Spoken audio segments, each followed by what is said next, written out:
Bonjour, bienvenue sur notre chaîne YouTube Pousse d'Acacia. Je suis Nadège, créatrice d'un amour au naturel et je suis heureuse de vous retrouver aujourd'hui dans cette nouvelle vidéo. Je vais vous présenter 5 idées d'activités pour créer une parenthèse dans votre quotidien et dans celui de vos enfants. Pourquoi créer ces petites activités?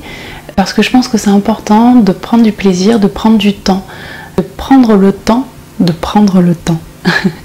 Et en fait, en créant ces petits moments, je sais pas, une fois par mois, une fois par semaine, tous les 6 mois, ça permet vraiment de pouvoir profiter de la vie, de profiter de la vie en famille, de profiter des moments passés avec nos enfants.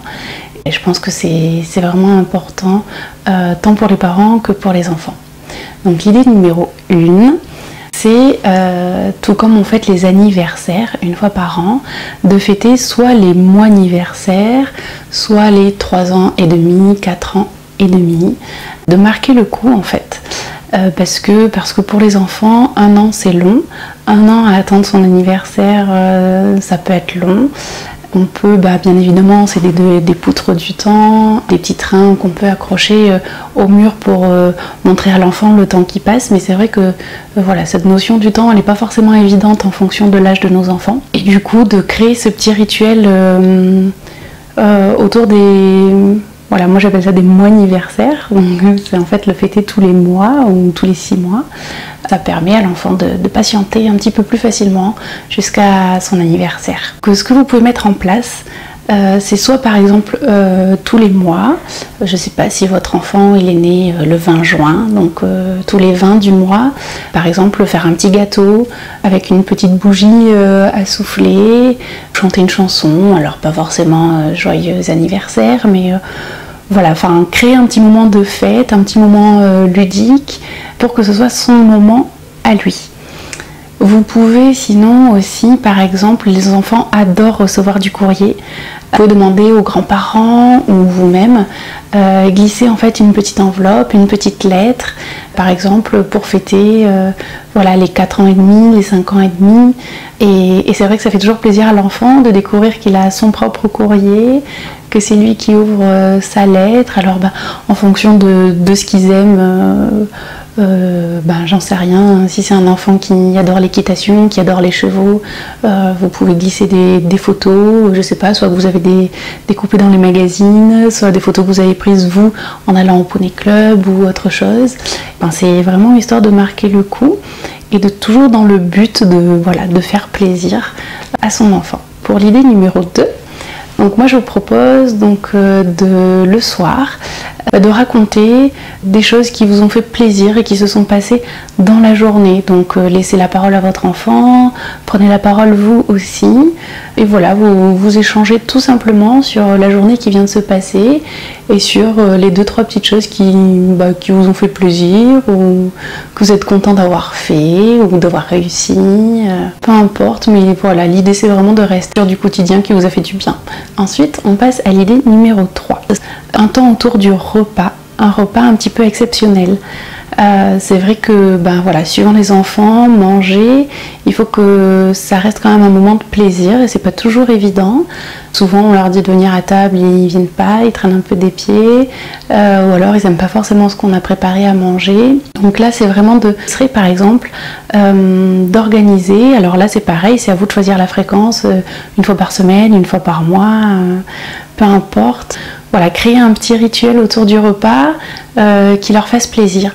Alors ça peut être, je sais pas, on se dit que le dimanche midi, on fait un pique-nique au milieu du salon, vous installez un drap ou une couverture par terre et vous mangez assis par terre au milieu du salon. Ça peut être aussi des menus à thème, le jeudi ou le mercredi, peu importe, on mange la couleur verte ou la couleur rouge et en fait on essaye de trouver des aliments qui sont en rapport avec la couleur qui a été choisie. Donc c'est vrai que ça marche d'autant plus si ça a été choisi par l'enfant. Et vous pouvez également par exemple dire sinon on choisit un repas où on mange avec les doigts. Et donc là, ça va être de créer un repas où tout va se manger avec les doigts parce qu'on le sait très bien, les enfants adorent manger avec les doigts et pas avec les couverts.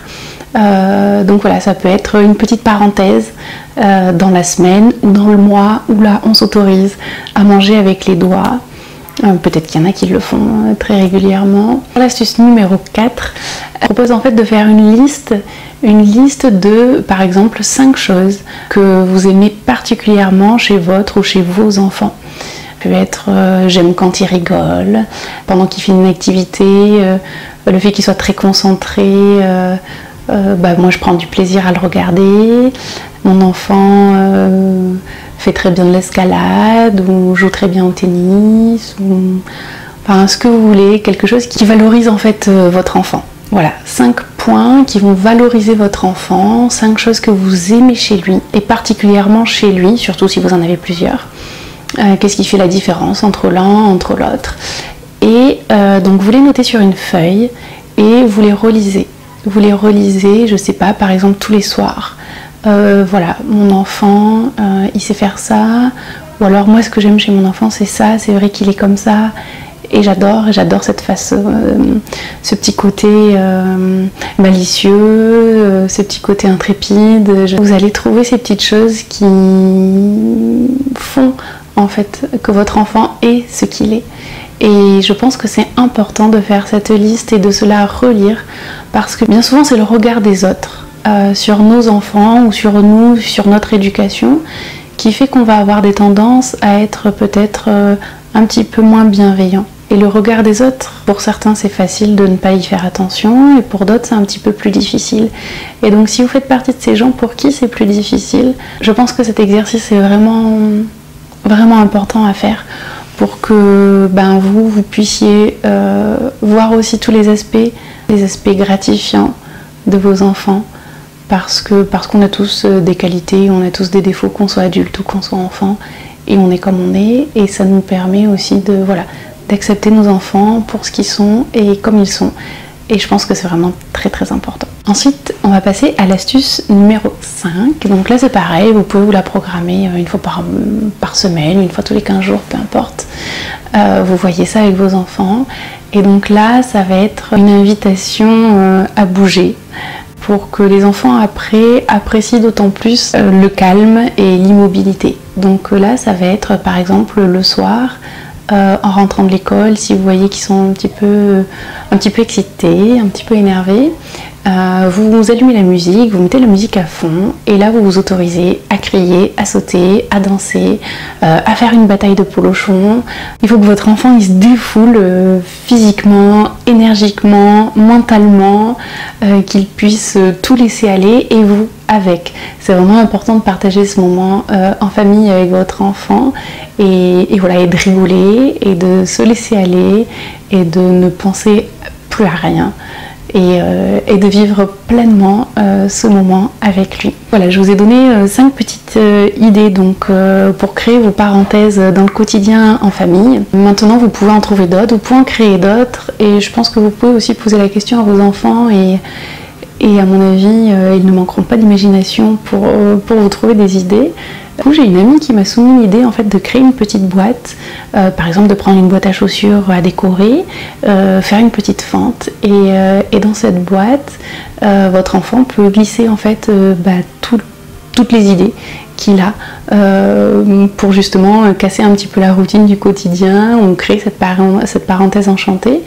Et il met toutes les idées. Si l'enfant ne sait pas écrire, il vous les dit, vous les écrivez, vous les glissez dans la boîte. Une fois par semaine ou une fois par mois, hop, vous tirez le petit papier, vous lisez et comme ça vous laissez aussi une petite place à l'univers pour qu'il décide de ce que vous allez faire et voilà, et du changement qu'il y aura ce soir-là ou ce jour-là. J'espère que cette vidéo vous aura plu. En tout cas, moi je suis très heureuse de l'avoir faite.